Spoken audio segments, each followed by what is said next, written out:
Inspirée des jeux vidéo, la simulation est devenue un outil incontournable pour les armées. Attention dessus bâtiment, attention. Partie intégrante de l'apprentissage et de la préparation opérationnelle, les technologies ultra élaborées du jeu sont aujourd'hui un véritable complément de l'entraînement réel. Dans ce numéro, le Journal de la Défense vous fait découvrir les nouveaux outils de formation et d'entraînement utilisés au sein des forces armées.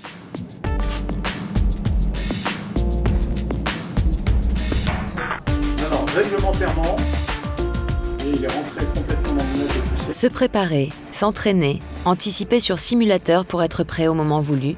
En 2011, l'opération Harmattan en Libye en est la parfaite illustration. Impact. Largage fil. Quelques mois avant le déclenchement de l'intervention, des pilotes d'hélicoptères se sont confrontés à un scénario identique sur simulateur. La réalité a rattrapé la simulation. Et quand nous avons été déclenchés pour la Libye 8 mois plus tard, en fait, on avait 3 coups d'avance sur beaucoup de choses, ce qui nous a permis de conduire une opération qui a été couronnée de succès. Et c'est vrai que l'exercice nous avait permis de maîtriser l'environnement aéronaval et le combat nuit. La simulation a en effet permis aux équipages de mieux comprendre les contraintes des opérations maritimes. Commandant d'aéronef LBD, le pilote DAT en version échappée, 820 kg, 2.1. 1,50, mode 2, 45-51. Armement, 450 coups de 30 mm. Grâce aux exercices simulés, ils ont notamment pu mener des raids nocturnes à très basse altitude. Ce que je crains le plus, c'est de croire que l'on est bon. Et c'est vrai que le simulateur est toujours là pour nous rappeler que ce qui est important, ce n'est pas ce qui a été gagné, mais c'est bien ce qu'il y a à conquérir. Et pour ça, le simulateur est absolument indispensable. C'est finalement une assurance vie pour être sûr que nous ne reposerons jamais sur nos lauriers passés.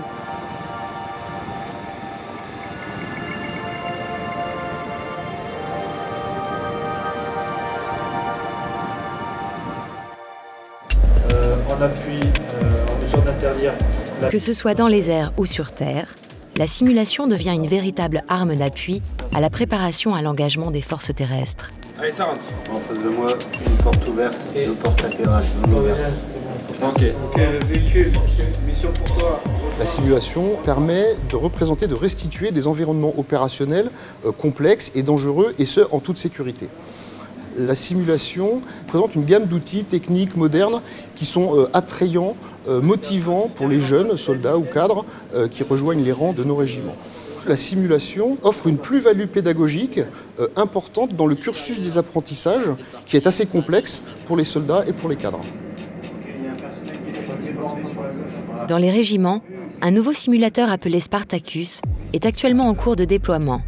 Dérivé des jeux vidéo, cet entraîneur tactique permet aux chefs de section, aux chefs de groupe et aux combattants de répéter leurs procédures opérationnelles.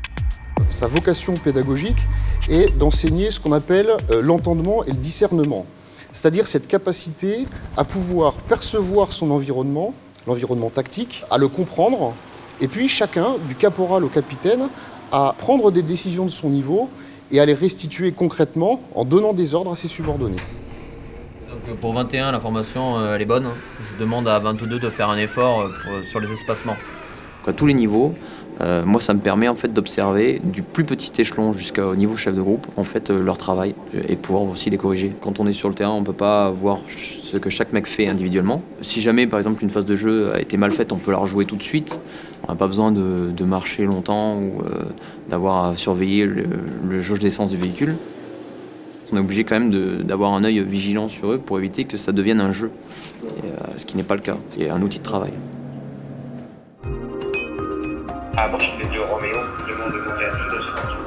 La Marine nationale dispose elle aussi d'un large panel de simulateurs. À Brest, une passerelle fictive aide les jeunes marins de l'école navale à prendre leur marque. C'est un simulateur qui est unique dans la marine du fait de ces 4 passerelles qui peuvent interagir entre elles. On peut très bien simuler un sous-marin comme un BPC ou une des nouvelles frégates. Les élèves font 4 à 5 périodes de semaine en mer et chaque période de semaine en mer est précédée d'une période au simulateur ici.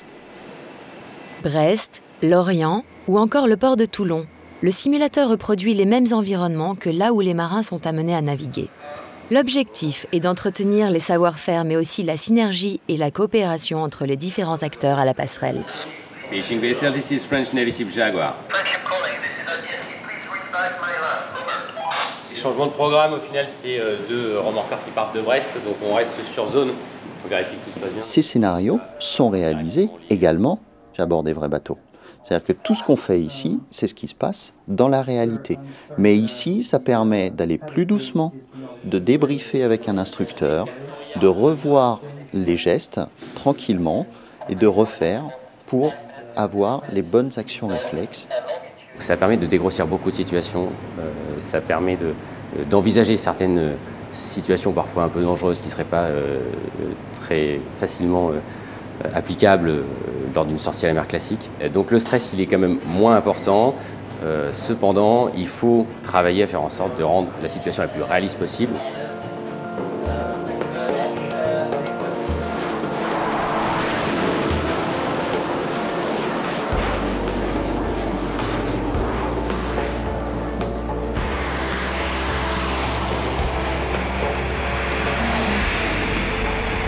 C'est bien, je passe à côté de Orec.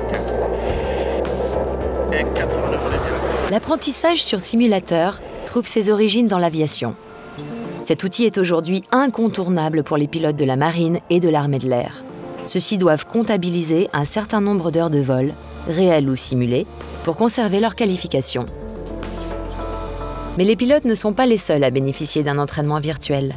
Les contrôleurs aériens avancés utilisent depuis peu un simulateur de nouvelle génération pour être formés à guider les aéronefs sur les objectifs tactiques lors d'opérations. La simulation permet de tester tous les aspects qui sont nécessaires à la formation du FAC, que ce soit la capacité à gérer des éléments dans la 3e dimension en temps réel, la capacité à gérer la sécurité des troupes amies, des civils ou des aéronefs, également la capacité à dialoguer avec son commandement, son chef direct ou alors d'autres équipes qui sont sur le terrain. L'intérêt du simulateur dans la formation est double, puisque d'une part, il nous permet de mettre en œuvre des scénarios très complexes qu'on ne peut pas mettre en œuvre dans la réalité aussi facilement, avec beaucoup d'intervenants, que ce soit à terre ou en vol. L'intérêt deuxième, eh bien, c'est le coût de la formation, puisqu'évidemment, 1 heure de simulation coûte beaucoup moins cher qu'1 heure d'entraînement avec avion réel. Donc évidemment, ça passe par un environnement immersif du FAC, mais également dans tous les à-côté, dans tous les contacts qu'il peut avoir d'une part avec la chaîne de commandement et d'autre part avec les pilotes. Les stagiaires issus de toutes les armées, et également des armées alliées comme l'Allemagne, participent à cette formation. Celle-ci leur offre de nombreux avantages pédagogiques. Nous pouvons simuler toutes les situations que nous voulons. Nous pouvons faire apparaître des hélicoptères, des tirs d'artillerie, des chars, tout type d'ennemis aussi. Ils ont exactement les mêmes appareils qu'en opération. Le simulateur marche en 3 dimensions. Donc par exemple, quand nous effectuons du guidage, il faut voir arriver l'avion sur la cible. Même si l'avion n'arrive pas sur une partie de l'écran, s'il arrive par exemple dans le dos, avec le casque que nous possédons, le FAC a un écran au niveau des yeux, et s'il se retourne, il va voir arriver l'avion.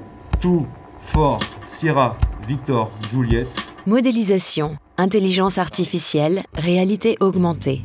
Les ingénieurs de la Direction générale de l'armement, en étroite collaboration avec les forces et les industriels, planchent déjà sur les simulateurs de demain.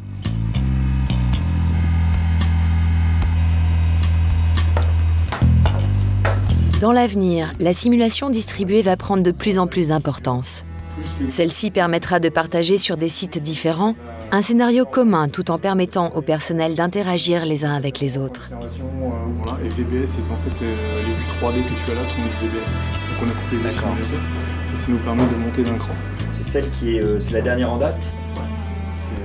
C'est celle qui a été livrée. On commence à envisager très sérieusement l'interconnexion de simulateurs et de systèmes réels qui permettent aux forces de s'entraîner avec leurs propres équipements en restant dans leur base où finalement une situation tactique est distribuée à plusieurs joueurs.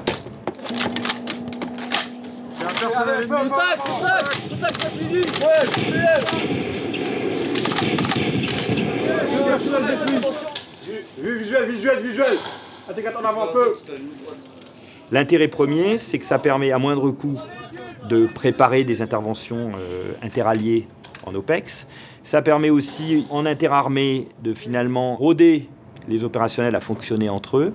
C'est un gros challenge technique pour la DGA parce qu'il faut interfacer tous ces systèmes avec une simulation partagée. Et on est convaincu que d'ici quelques années, l'ensemble des programmes d'armement seront menés et instruits avec ce type d'outils.